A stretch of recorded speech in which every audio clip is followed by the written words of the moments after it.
Welcome, Professor Sachs. Good to be with you. We originally invited you tonight to talk about China because we are terribly concerned about the emergence of a no-Cold War with China, and we've been reading your pieces with interest. But I can't resist starting by asking you to speak today about the piece you just posted on Afghanistan. Obviously, the world's attention is riveted on the collapse of the Afghan government and drawing the correct lessons from it, and wonder what your thoughts are about what's happened. Thanks very much, Cole, and good evening to everybody. I see friends, and nice to be together with you. The point of my piece is twofold. First, that we've not been in Afghanistan for 20 years. We've been in Afghanistan for at least 42 years, since 1979. We started this whole morass, funded the Mujahideen, indirectly created the Taliban, indirectly created Al-Qaeda, did it as a typical harebrained CIA scheme to destabilize the Soviet Union, and we've ended up destabilizing the world for a long time. Of course, the first phase from 79 through the Soviet invasion, the rise of the Taliban originally to 9/11 marked the first phase. The second started with the invasion in December 2001. And it's important for us to ask not only how did we create this calamity, which I think we are the principal authors of, but how could you spend $1 trillion and get nothing out of it?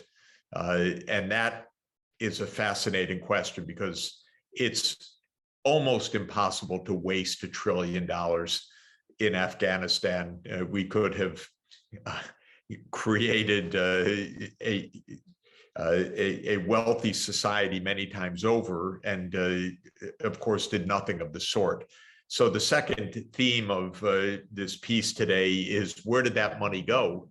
And the answer is that of the $1 trillion that we spent, less than 2% went to economic development. 86% went for the US military. Another large chunk went for the Afghan military. Another large chunk went for drug interdiction and so on. And under $20 billion went for economic development over 20 years. Something like $10 per person for a billion a year, 20 million people, roughly speaking, or 2 billion a year. I should no, sorry, $1 billion a year for the population. Tiny investments. We wasted almost everything on a militarized approach. Why? Basically because the American military system does not care about the people that are at the receiving end of an intervention, and that has always been true. I'd say certainly from Vietnam onward. So I think that fundamentally we operated in Afghanistan with complete disdain of the Afghan people for 20 years.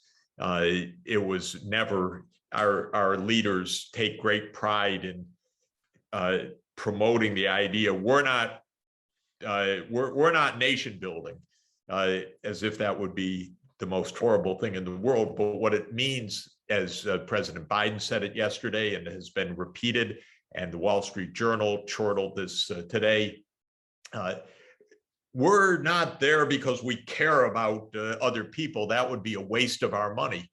We're there because of us. And that's what our politicians need to tell us. And by the way, it's true. We never act as if we care about the other side. So it's not exactly a surprise that everything collapses suddenly the way that it does. And for many of us my age and older, of course, we recall vividly Saigon. We recall vividly countless other examples of this. There's nothing surprising in this at all. And I can tell you, as a one of our country's leading development practitioners, from the earliest days in 2002, 2003, I saw vividly how Washington could give a damn about any of this. And that was true certainly in George W. Bush's time, but it was basically true all the way from then till now. Nobody gives a damn about Afghanistan, and the Afghan people in some pretty basic fundamental way know it, get it, and this is why the collapse comes so easily and so quickly. If you'll permit me, let me just actually pull up, if I can get it. Just want to read you a couple of words from, I don't know if I can find it, in the Wall Street Journal. Just great pride in making clear, that Biden really blew it. And Biden doesn't understand. We're not there because of women and girls. We don't care about that. We don't care about nation building. We're there for our security. So let's get that straight. And Biden's really blown it. That view is really the Washington view. And so it could never work. It could never work. Not only because you put 98% of $1 trillion for the wrong purposes, but even the 2% wasn't out of any care or desire to improve the situation. I'm not saying for every single person, obviously, in every single project. I'm saying the mindset that guides our country. And that was true in Vietnam, Cambodia, Laos, El Salvador, Nicaragua, Guatemala, Iraq, Syria, Libya, Afghanistan, you name it. We don't care as a country. And it shows. And so it's debacle after debacle after debacle. So otherwise, I don't have any opinions about this. But basically, peace action is completely correct. How stupid these policies are. I hate to say it, but it's pretty much bipartisan stupidity. There wasn't really, and by the way, this foreign policy of ours has been pretty much bipartisan stupidity, at least as long as I've been old enough to know, because it goes back to Lyndon Johnson after all. And it's mind-boggling how all of these misadventures end up in the situation that we're in right now so predictably. So anyway, I'll stop the rant, but that was what today's piece is about.